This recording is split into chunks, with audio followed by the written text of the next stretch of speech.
Good afternoon, everyone. My name is Carolyn Dean. I'm in the Department of History at Yale University. And today I have the pleasure of welcoming you to this event, co-sponsored by the Whitney Humanities Center and the Yale Translation Initiative with support from History and to enjoy a talk by Professor Sarah Maza, who is in the history department at Northwestern University and joins us today. I have the honor of introducing her. She is, as I said, a professor at Northwestern currently, but she received her BA at the University of Provence, Aix-en-Provence, France, as well as a PhD from Princeton. She's a member of the American Academy of Arts and Sciences and a recipient of an NEH, a Guggenheim, and a fellowship at the Center for Advanced Studies in the Behavioral Sciences, among others. She's also been president of the American Society for 18th-Century Studies. She's a specialist of French history with an enormous range, both topical and historiographical. She's the author of several prize-winning books on the social imaginary in France. She won the David P. Prize of the Society for French Historical Studies for her 1993 work, Private Lives and Public Affairs, the Cause célèbre of pre-revolutionary France. In 2004, her book, The Myth of the French Bourgeoisie, an essay on the social imaginary, which challenged the received wisdom about the concept of the bourgeoisie, received the George Prize Best Book in Cultural History from the American Historical Association. She recently won the 2020 William Corrin Jr. Prize of the Society of French Historical Studies for her recent article on toys, poupées, couture matérielle et imaginaire de classe dans la France du 19e siècle. Today, she will speak to us from new work that she's presenting, I believe, for the first time on racism and translation, Uncle Tom's Cabin in 19th century France. I hope you all virtually will join me in welcoming Sarah Maza.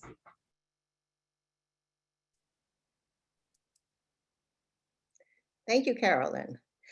I appreciate your collective indulgence as I veer pretty far off the topic of translation, strictly speaking. Couple of notes, since this is somewhat sensitive material. The word consistently used in French sources of the period to describe Black people is the semantically complicated word nègre, which I'm going to translate as Negro for the sake of simplicity, even though it's a somewhat problematic translation. And I also want to mention, as I share my PowerPoint, that some of the slides that I'm going to show are shockingly racist. And my policy with that is to show them because they're important historical material, but to leave them up as briefly as possible. So I hope, okay, here we go. As most of you probably know, Harriet Beecher Stowe's Uncle Tom's Cabin was not just an American sensation, but a worldwide one, with France as one of the epicenters of the craze. Published in the US in March 1852, its first French versions appeared the following December. And within less than a year, French readers had 11 different translations to choose from, not to mention, that's 11 translations, not to mention the serials that appeared quickly in 3 competing national newspapers. The craze for the American novel and its immediate play adaptations was the object in daily papers and periodicals of a great deal of sarcastic commentary, almost invariably veering into racism. The book was what the French nowadays call, and speaking of translation, this is an untranslatable word, it was incontournable, which means you have to know it whether you like it or not.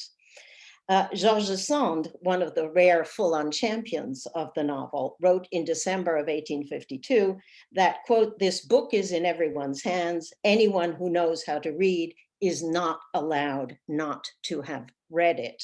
Or as another critic put it, a person who did not know either the book or the play would actually be more of a curiosity than either the play or the book.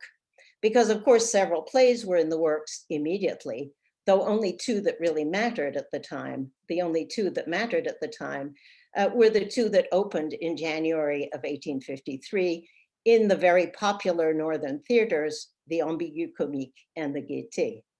Uncle Tom's short cultural ubiquity stirred up predictable ugliness. As the Gazette de France's writer put it in a fairly typical comment relating to the several plays, Tom at the Ambigu, Tom at the Gaîté, Tom at the Gymnase, where won't we find Tom? The Negro abounds, the Negro swarms, the Negro takes over, the Negro comes after us. And here I'll show you quickly some cartoons in the Charivari. Oops, yes. In the middle, you see an image of the incontournable, a couple that's being woken up and told, you have to read Uncle Tom's Cabin. And on the sides, two curious cartoons that speak to the fears of miscegenation that the novel seemed to have stirred. On the right, a woman who says, here's my son-in-law, my daughter read the novel and absolutely wanted to marry a Black man. And on the left, a couple saying, where the wife is saying, I love the book, I hope our child will be Black. And some even uglier cartoons from the Journal pour Rire, which I won't leave up, but they evoke the immediate frenzy among publishers and translators to get a piece of Uncle Tom. The novel Uncle Tom's Cabin was a popular success in France, but its critical reception was, to say the least, ambivalent. Most French critics professed admiration for the book as a phenomenon and sometimes allowed that the author had her own form of genius, but they all came to the same conclusion. This is not what we call a work of literature. You had to know the books, in other words, but it didn't do to admire it too much. The eminent critic Philaret Chasles slapped Stowe with the most backhanded of compliments.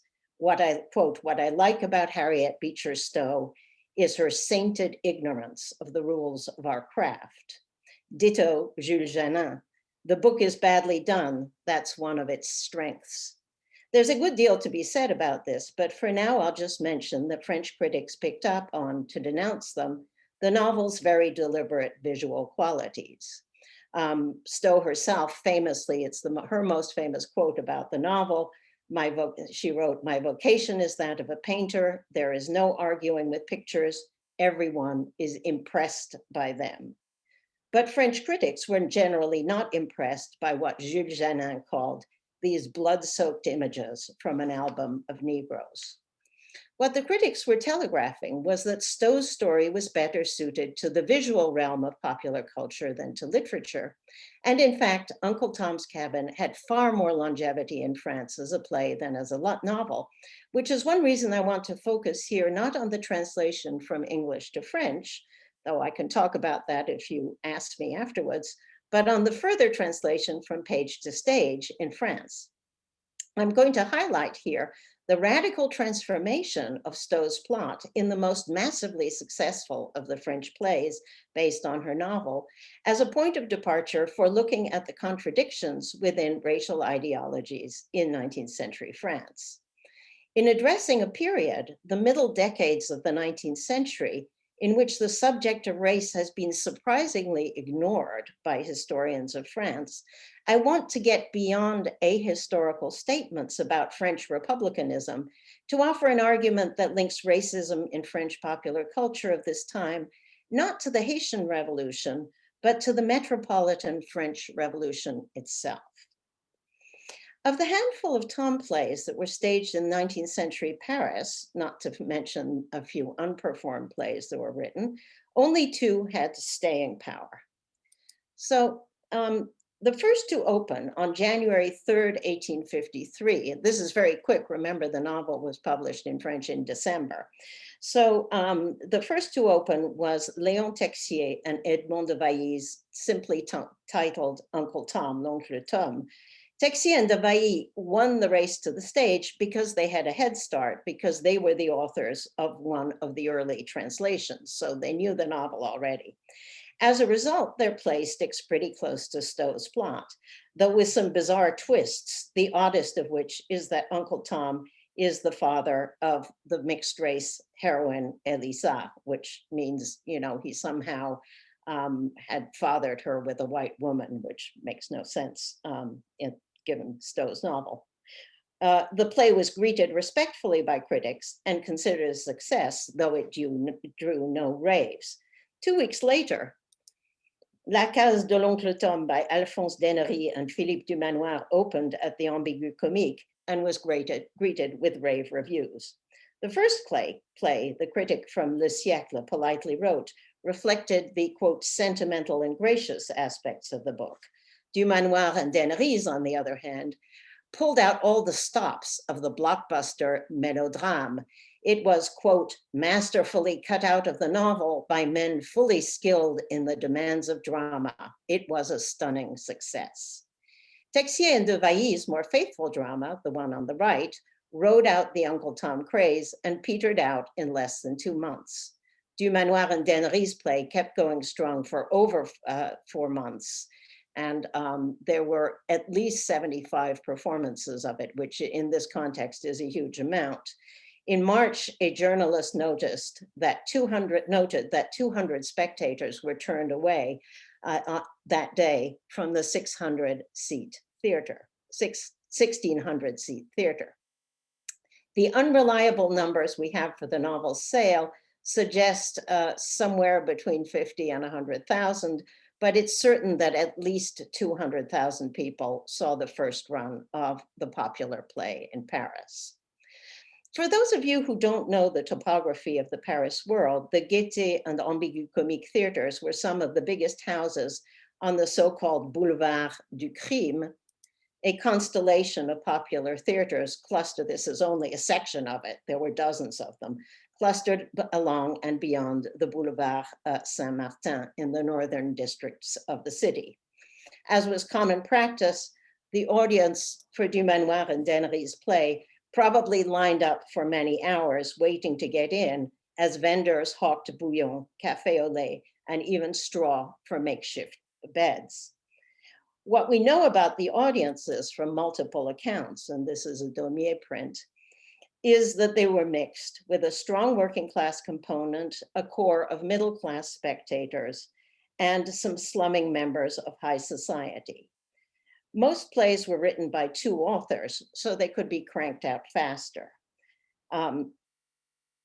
They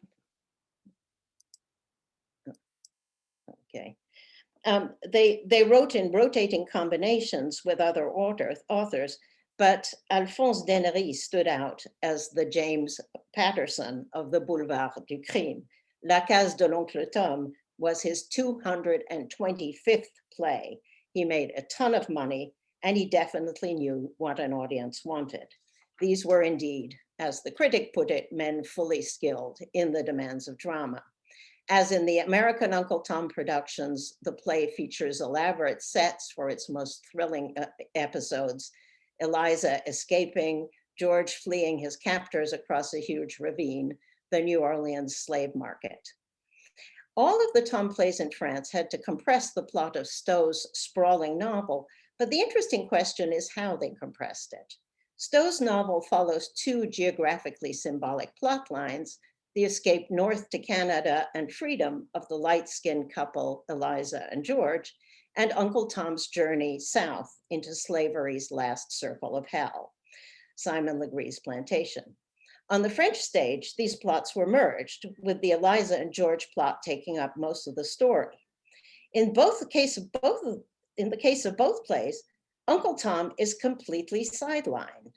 He's featured in barely a quarter of the scenes, and if you can see the slide, you will notice that he appears as a character. He's 8 spaces down on the left in the list of male characters. At least in the Texier and de Vailly play, Tom has a role as Elisa's father, but in this one, in the most popular one, he is little more than a prop. In the place of Stowe's Christian drama, Dumanoir and Dennery press the story into the mold of classic French melodrama. There's an uber villain, the mulatto slave trader Harris, whose main motivation is lust for the beautiful Elisa in French. This has nothing to do with Stowe's novel. On 2 occasions, he almost succeeds in forcing her to have sex with him while she cries, "Infamy, infamy," before being rescued in extremis. Most interestingly, the space vacated by the absent Tom is taken up by a set of diametrically opposite characters. Listed first, as you'll see here, listed first in the French play's cast of male characters is somebody called Senator Byrd. Now, Byrd is an important but very minor character in Stowe. He appears only in one of her 45 chapters as a politician whose conscience leads him to rescue Eliza despite having voted for the Fugitive Slave Act. In the French play, Byrd is conspicuous as the hero, actively saving the lives of both George and little Henri, George and Eliza's son at different points, and protecting Eliza from Harris's lust. He also gets to deliver the play's final lackluster line, "Let us go, we need to make a few more amendments to the law." Equally conspicuous in the play, and this is important, are a pair of Black minstrel-like characters, Philemon and Bengali. These are invented characters for the French play. They are freed early in the play and spend the rest of its run making fools of themselves in their newly liberated state. They are the only characters on stage to speak pidgin French, and they parade around in baubles, acquire a monkey, and buy and sell each other, causing Byrd to comment sardonically to his wife, "There you have him, the free Negro." In the place of the Black Christian hero Tom, then, the French play prominently features a white embodiment of the law and a pair of Black buffoons. The bulk of the action centers on George and Eliza, well, Elisa in French, characters who are technically Black, but to all intents and purposes white. Elisa was the female lead of the play.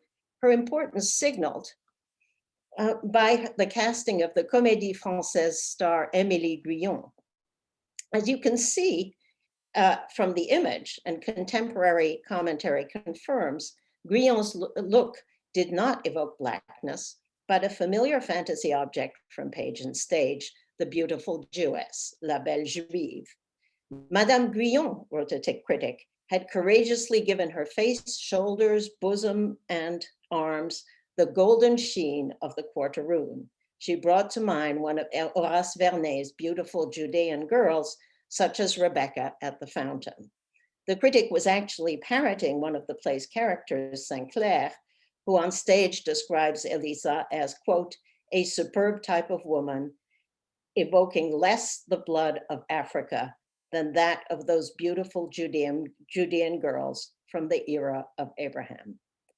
Now, it might seem obvious that French playwrights wanted to offer their audiences white and whitish characters as objects of identification, but I want to dig deeper into this instance of what we now call colorism by first asking, was it possible in mid-19th century France to portray an unambiguously Black character as the hero of a play or a novel?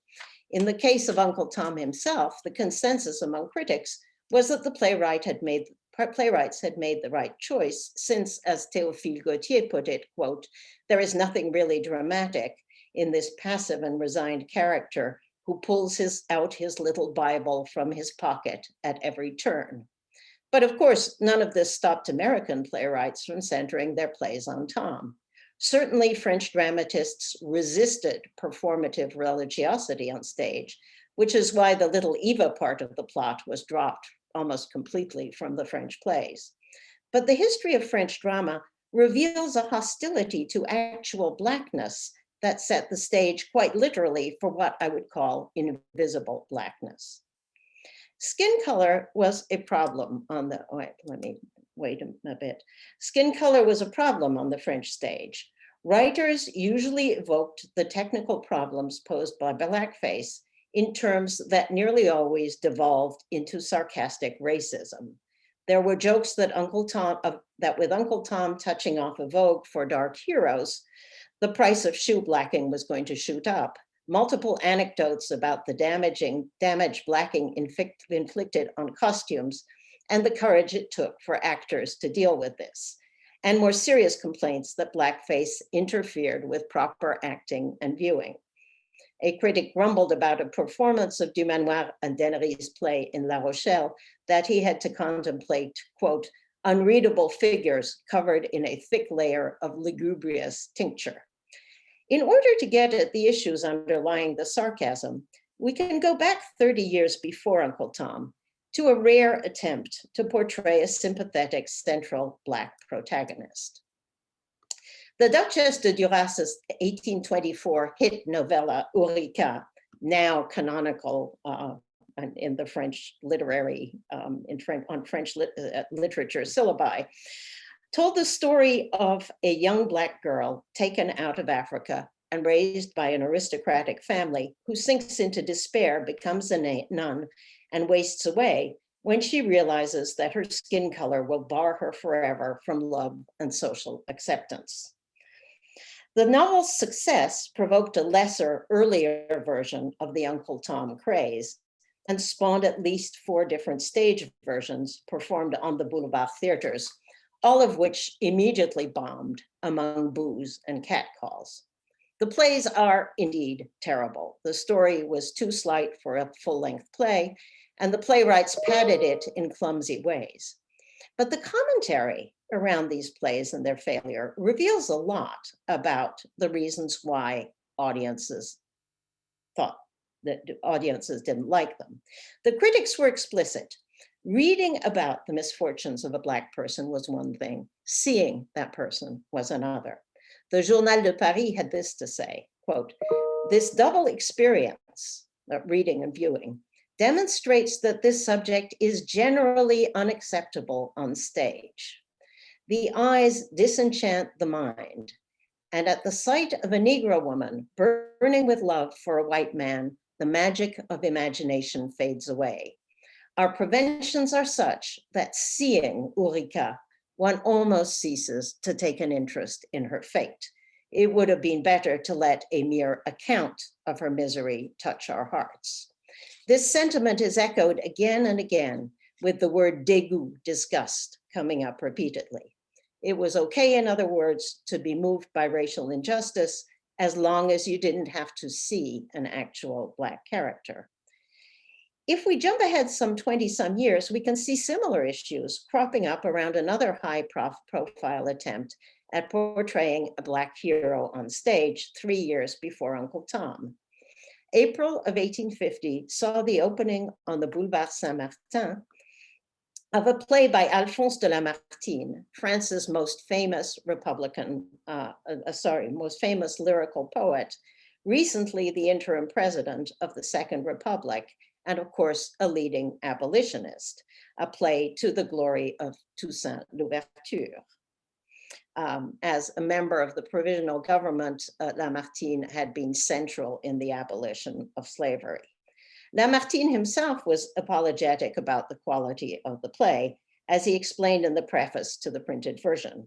He'd lost the manuscript, he said, a few years earlier, and his caviste recently found it padding some bottles of Jura wine in his cellar.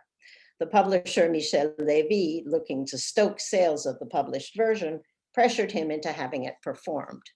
Lamartine assured readers that it wasn't up to his usual standards. Quote, I intended it for a melodrama staged. I had conceived it for the eyes of the masses rather than the ears of the elite classes and their refined tastes. He wrote this after the play had flopped, despite much advance publicity and eager anticipation in the midst of a fraught by-election to the chamber in which the poet was a major player. Not even the presence of the most famous actor of the time, Frédéric Lemaître, in the title role could redeem this disaster. This is the blackest play we've ever seen, wrote one critic. Only Lamartine could have risked this, quote, bizarrerie. The play is indeed a rather turgid mess of high politics and sentiment, fatherhood, love, emancipation, Napoleon, delivered in leaden Alexandrian verse. But what really offended the critics was a combination of the subject matter and the Blackness of the characters. The critic for Le Constitutionnel snapped that, quote, "The great fault of this play and the poet's mistake is its subject. At every turn, the hero and even the most beautiful lines will repel us," unquote. "Have we already forgotten," he asked, quote, "the fate of our family and friends, the massacres of women and children, the will to exterminate all whites?" He's, of course, referring to the 1791 uprising in Saint-Domingue. Lamartine and Michel Lévy were dead wrong to have thought that even 60 years on, under a republic and 2 years after the abolition of colonial slavery, anything had changed in Paris. Even Lamartine's personal popularity could not outweigh the shocking historical subject matter, but what appeared to drive the issue home viscerally was the physical aspect of the performers. The critics were unanimous in lamenting what the Journal des Débats called, quote, "a bunch of male and female Negroes with nary a pale face to break the gloomy sameness of this pile of human soot."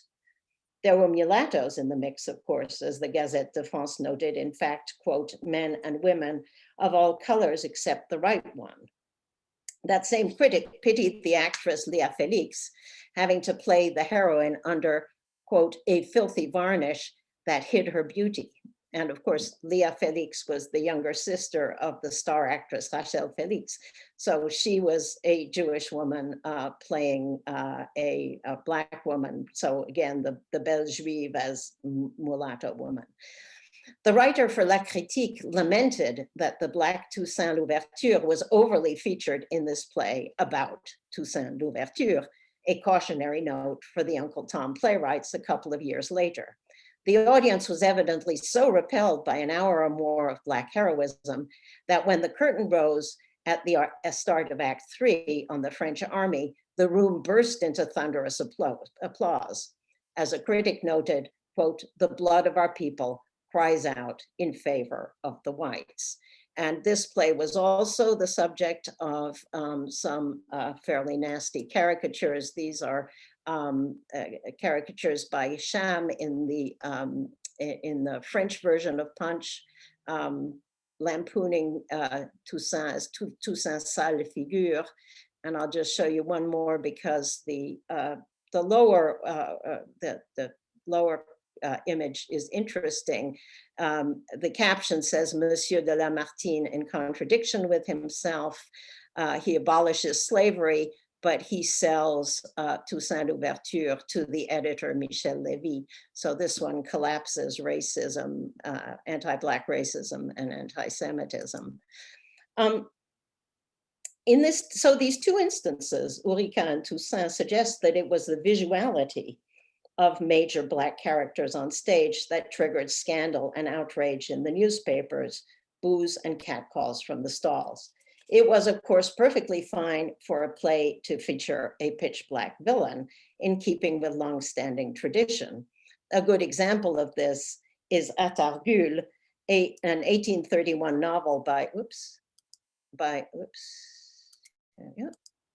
an 1831 novel by the massively popular Eugène Sue, which became a boulevard melodrama in 1832. And Atargul effectively dramatizes post-1791 white terror of Black revenge through the story of the eponymous protagonist, a slave on a Jamaica plantation whose master had his father unjustly executed. The novel and the play revolve around Atargul's patient, years-long revenge against his enslaver, which includes secretly causing his financial ruin and the death of his daughter in the clutches of a monstrous snake, which you see on the cover of this 1863 edition.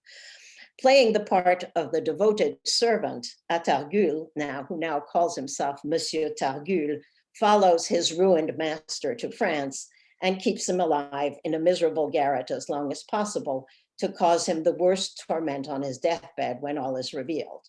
And the play ends, as you can see, with Atargul's suicide.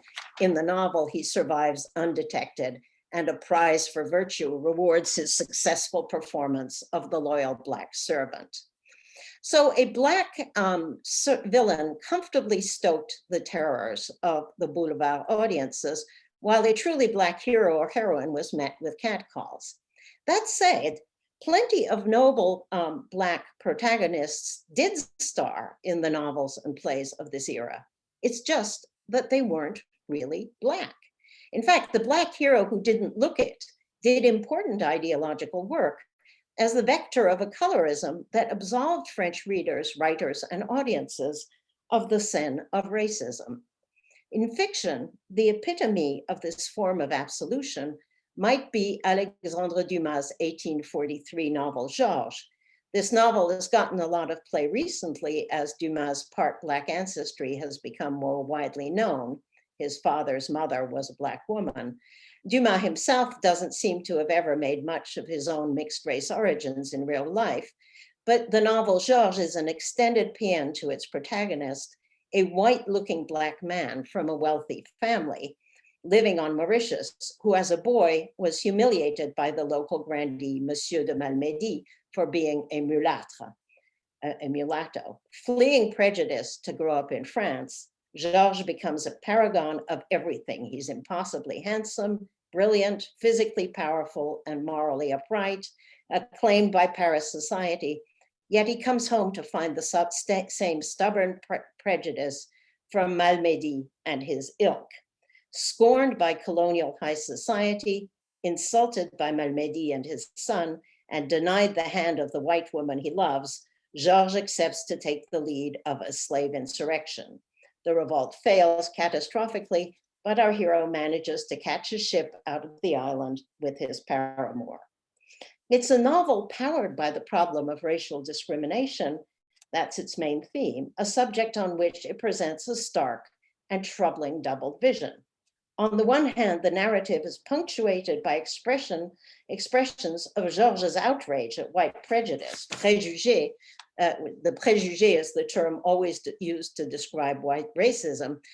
And it's a buzzword from the early months of the French Revolution, when it was often coupled with préjugé de la noblesse héréditaire, hereditary nobility.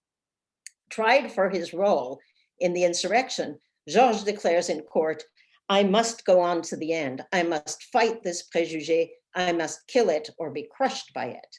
Yet Georges and the novelist who imagined him also display violently racist attitudes towards dark-skinned Blacks. The usual cliches appear with every description of the enslaved Blacks, some of whom are owned by Georges' father. Childlike, improvident, dancing and yelling to the beat of tam-tams, and so on. In the most shocking instance, the island authorities foil the slave rebellion by simply leaving out in the streets barrels of rum, which the insurgents are unable to resist as they immediately forget their purpose to sink into drunken revelry.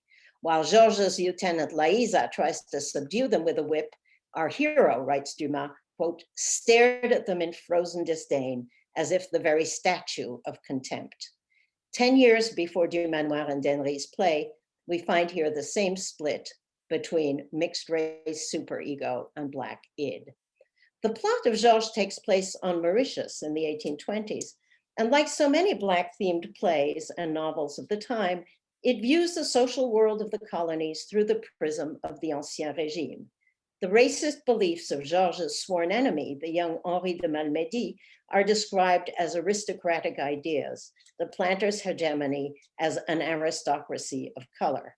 Racism, in other words, was displaced in space to the colonies and in time to the old regime. A big hit of the Boulevard Theatre in 1846 was a play titled Le Docteur Noir, the Black Doctor, by Auguste Anicet-Bourgeois, who wrote the play version of Atargul, and Philippe Dumanoir, who was to write Uncle Tom's Cabin. This one, set in 18th century Madagascar, features a Georges-like hero, the handsome and talented Dr. Fabien, a light-skinned Black man, and the usual star-crossed romance between the hero and a white woman of the social elite. As in Georges 3 years earlier, the line between social and racial prejudice is deliberately blurred. Fabien's nemesis, the mother of his love interest, is the Marquise de la Rainerie, when the Marquise declares that, quote, this pride of race, orgueil de race, is within us, within our very veins, and it leaves us only with the last drop of our blood.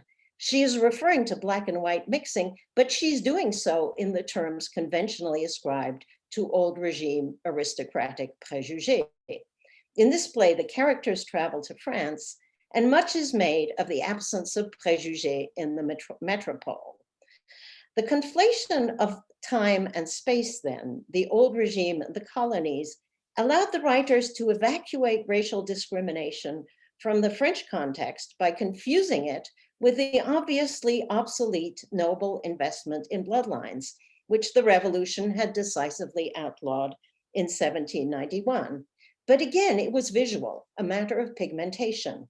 The physical difference between a Georges or a Fabien and the white characters around them was no more obvious than that between a nobleman and a well-bred commoner, so the laws keeping them apart had to be unjust. If the French colonies and the French past offered one sort of foil, America provided another, uncivilized but egalitarian, barbarian but moralistic. America was everything France was not. And if you'll bear with me while I draw you into one last plot, I want to end by circling back to the American context with a French novel that was often described by contemporaries as the most important book about American slavery before Stowe's, Marie or Slavery in the United States by Gustave de Beaumont, published in 1835. Those of you not in the field might not immediately recognize Beaumont's name, because the poor man was fated to go down in history as the other guy. That's, of course, Alexis de Tocqueville. Beaumont was the close friend of Alexis de Tocqueville, who accompanied him on the celebrated tour of the New World in 1831-32 that resulted in democracy in America.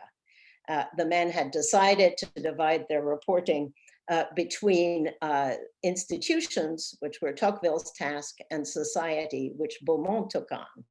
The upshot for Beaumont was the book Marie, an odd combination of fact and fiction, mostly built around a sentimental novel, but abundantly garnished with notes and appendices guaranteeing the veracity of the social context he described.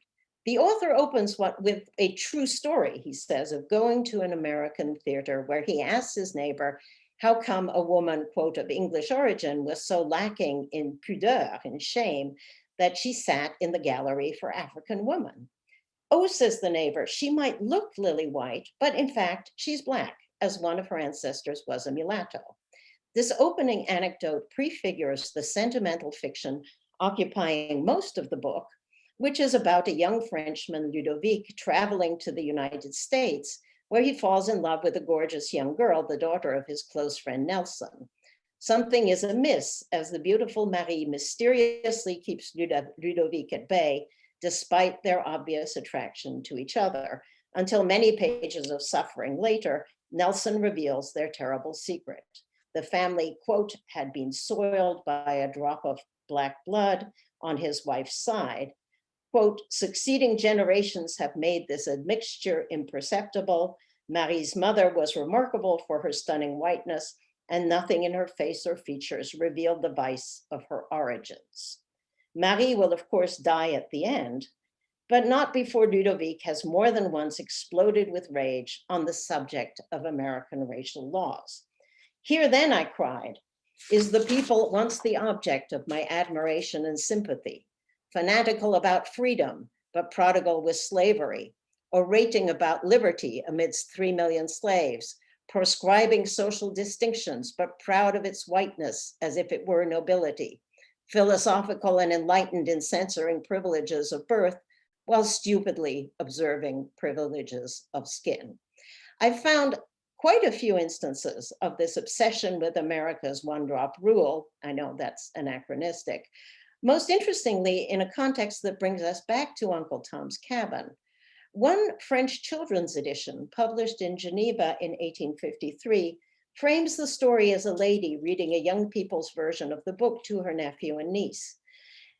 In this heavily Christian version, Uncle Tom is told to children, a simplified narrative of Stowe's story, is interrupted by conversations between the aunt and the children.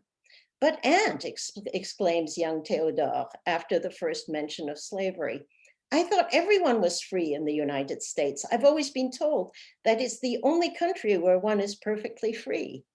Not so, replies his aunt, as she proceeds to explain not only slavery, but also the American obsession with race.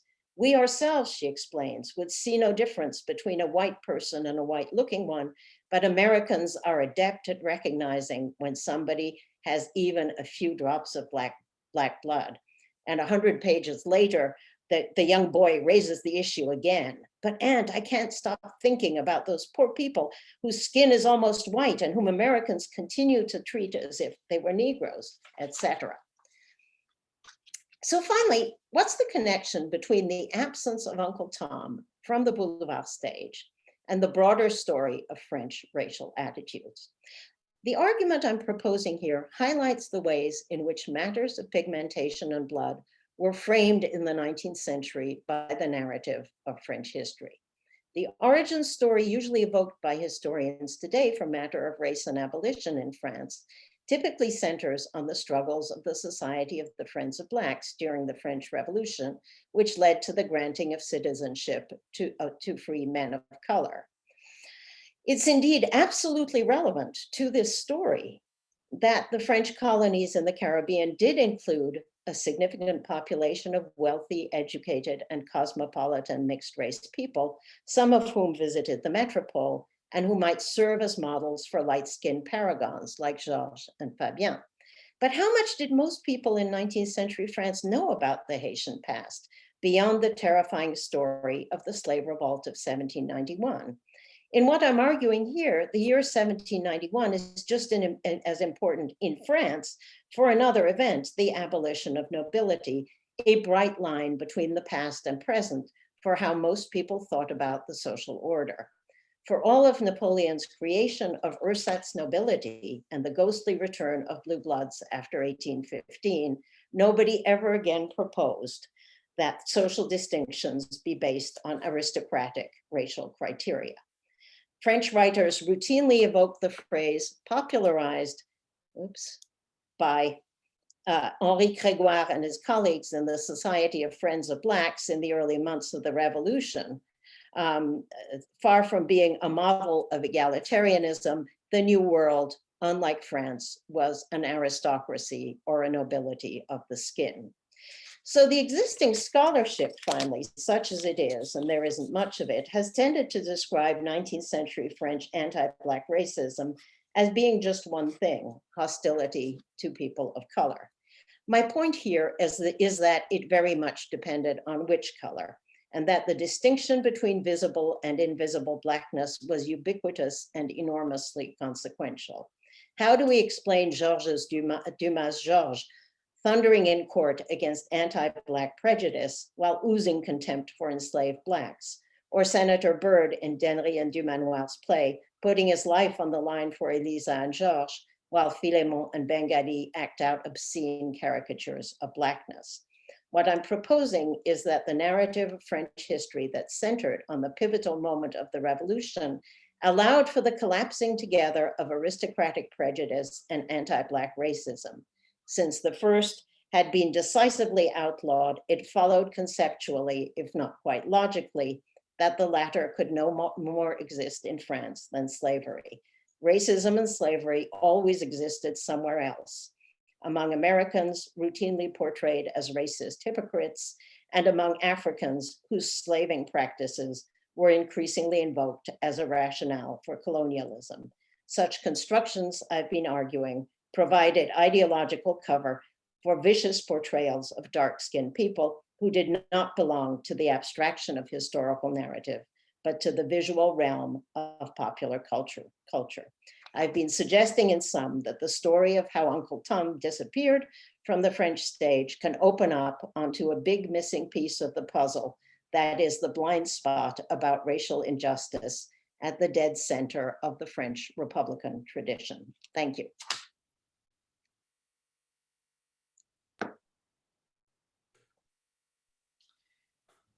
Thank you, Sarah. That was just such a rich talk, and we already have a few questions from the audience. And I encourage everyone in the audience to please send questions using the Q&A feature, and I will try to ask them of Sarah. We only have about 12 minutes left, so let's dive right in. And I feel like I could talk to you about this all day.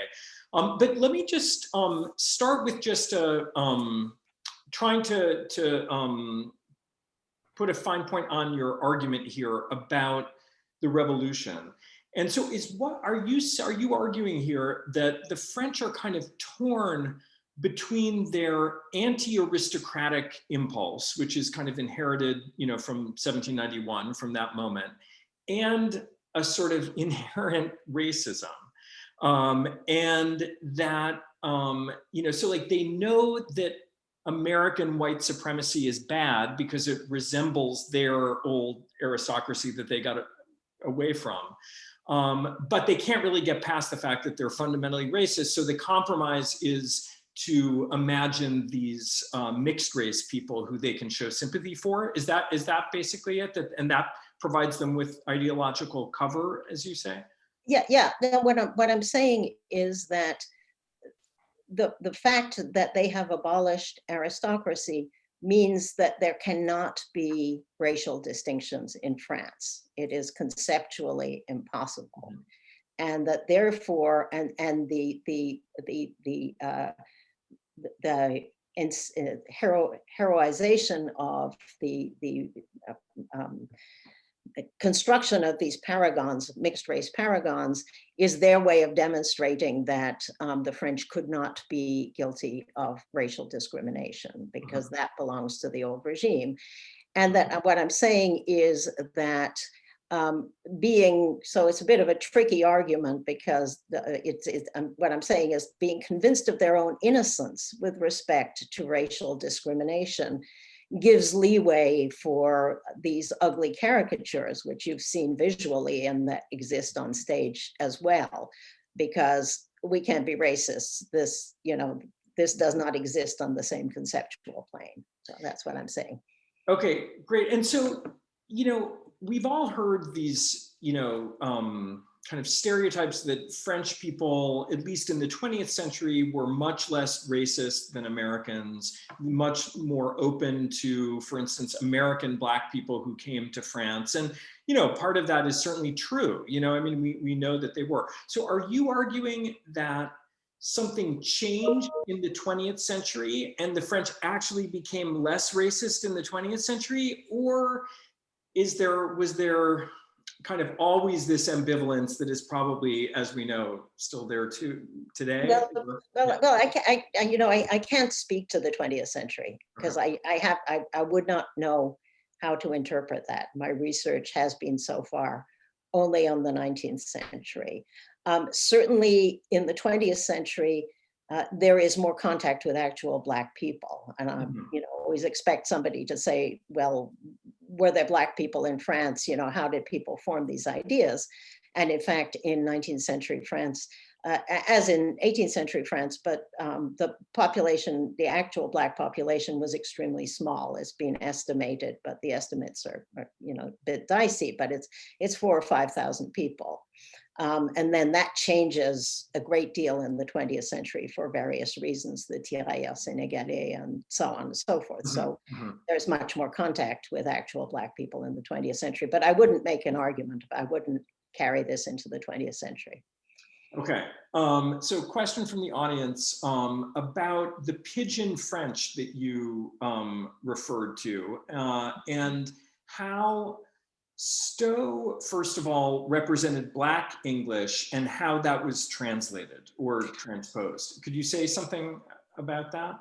Yes, I definitely. So the characters Philemon and Bengali speak conventional, and I won't try to reproduce it because it's pretty horrible, but they use infinitives instead of conjugating verbs, and they use moi instead of je, and so on. I mean, anybody who does French studies is familiar with this.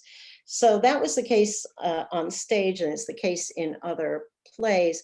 In the translation, in the translations of the novel, there's a lot of variety, and I don't quite know what to make of it. The two characters who, would be speaking Black slang would be Andy and Sam, the two minstrel-like characters, and then Topsy. Many of the translators just translated the Stowe's Black vernacular into standard French. There's a minority of them that tried to do something a little closer to what Stowe was doing, but mostly I don't think they were being respectful. They just didn't know how to translate it, so they just turned it into standard French. So on stage, there's Pidgin French because that descends from a tradition of certain burlesque French Black characters. But in the novel, they mostly shied away from trying to reproduce what Stowe had done. Great. So oh yeah, Carolyn. Or could I just jump in? Hi, Sarah, thank you. That was just a fascinating talk. I just had a question similar, I think, to Maurice's question that evoked from you the very clear statement about the ideological cover that mixed race, this sort of framing of people as mixed race provided for racism, which is really, really interesting. And I'm kind of wondering about the mechanisms by which that worked. I mean, you talked about the displacement to the colonies, to the United States, et cetera. But I wonder, since the racism is so virulent, that is the kind of parodies in the paper, all of these comic strips. And since I was thinking, there was a couple of years ago, right before COVID, there was a exhibit in France. You may have seen it yourself, of Blackness in France, in painting. And there was a picture of Dumas, and it was accompanied by all kinds of caricatures of him because of his mixed race heritage. And I just wonder, obviously you can't know what all the representations were, but are most of the representations of Black people in France that are derogatory predominantly signify that they are somehow primitive American, that racism is somehow in someone else or in the past? Or are there other ways that racism was expressed? Or is this was it all displacement? I guess I'm just trying to get a sense of the variety of representations that may have been available. Yes, that exhibit was fantastic, Le Modèle Noir, and it is one of the few instances. I mean, what's remarkable is how little work there is on race, Black race in 19th century France, as opposed to Jewishness, on which, including Maurice, there's a lot of work, but not on Blackness. I would say that one thing that may be to give a simple answer to your question, the bifurcation is partly class-based, so that the racism and the buffoonish characters are in the tradition of popular entertainment. And that's what I tried to stress in the comments about the Ulrika plays, is how people considered that Blackness belonged in the realm of popular culture, but it was offensive for people of a certain class to have to see it. And so there's a class articulation that's in play here. Yeah. So I have a question about the 1850s, because it seems like it's a really key moment in the development of racism in France and in the United States. And so in France, you get Gobineau writes his essay on the inequality of races. I think that's 1853 to 1855. You get the Broca founds the Society of Anthropology also in the 1850s. So I'm wondering if, why is that? So and if you can situate your argument a little bit in this development of the kind of pseudoscience of race, and is that coloring any of these spectatorship?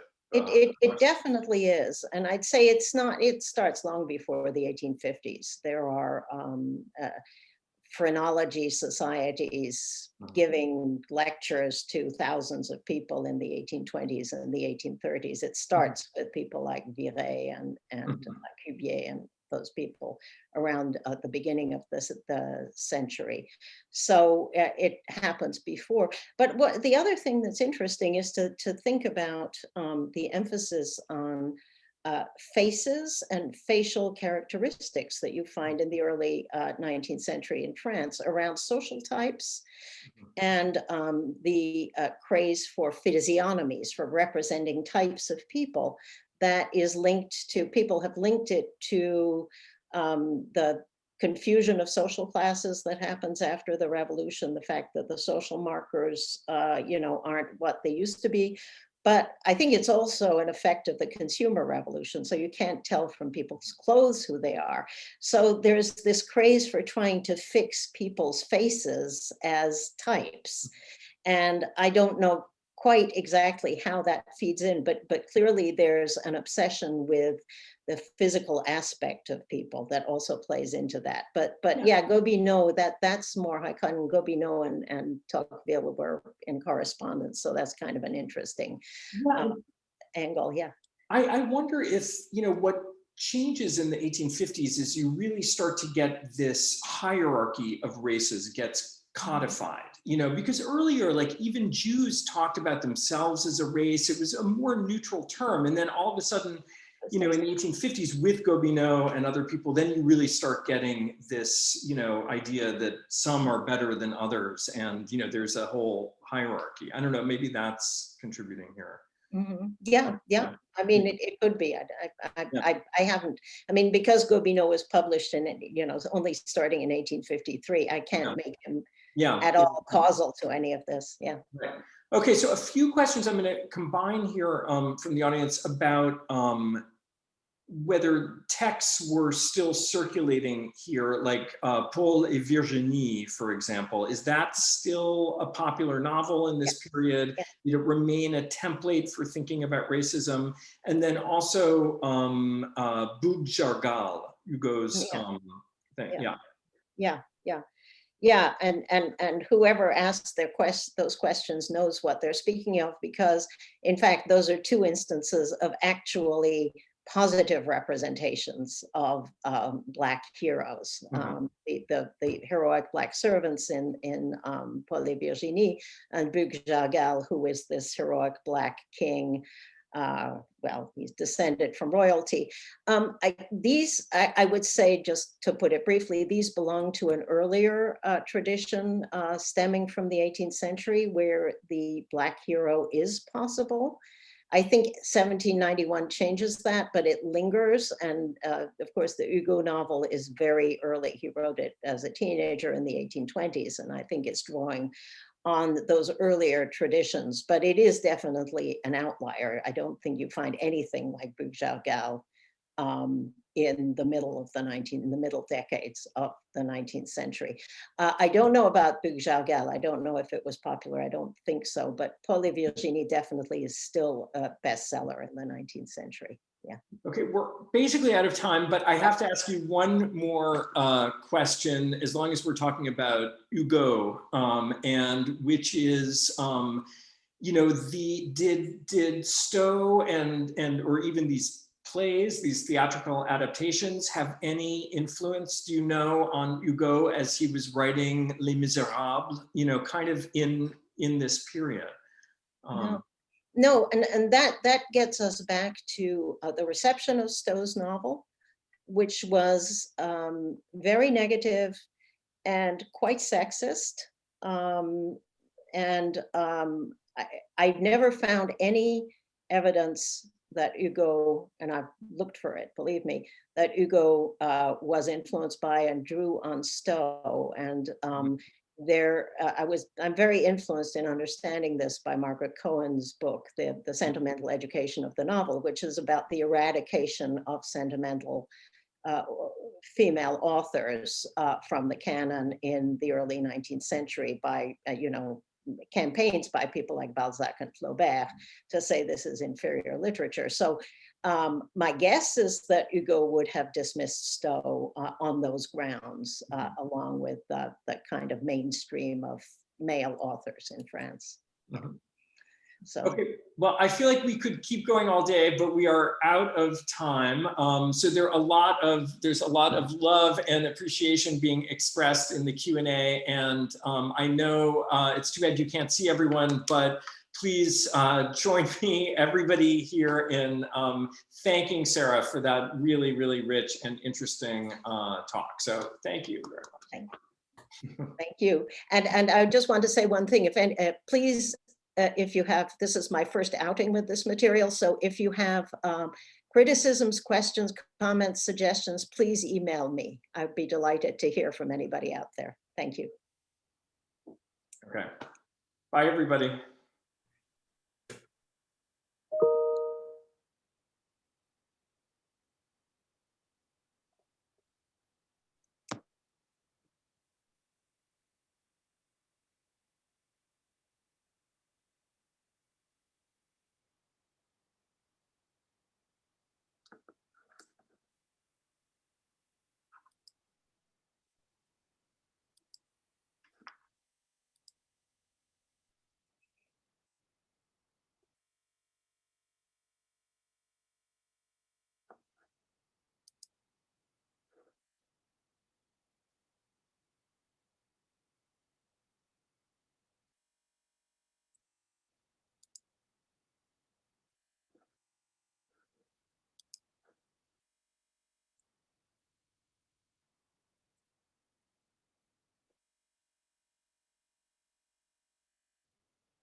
Okay, come on back, everyone.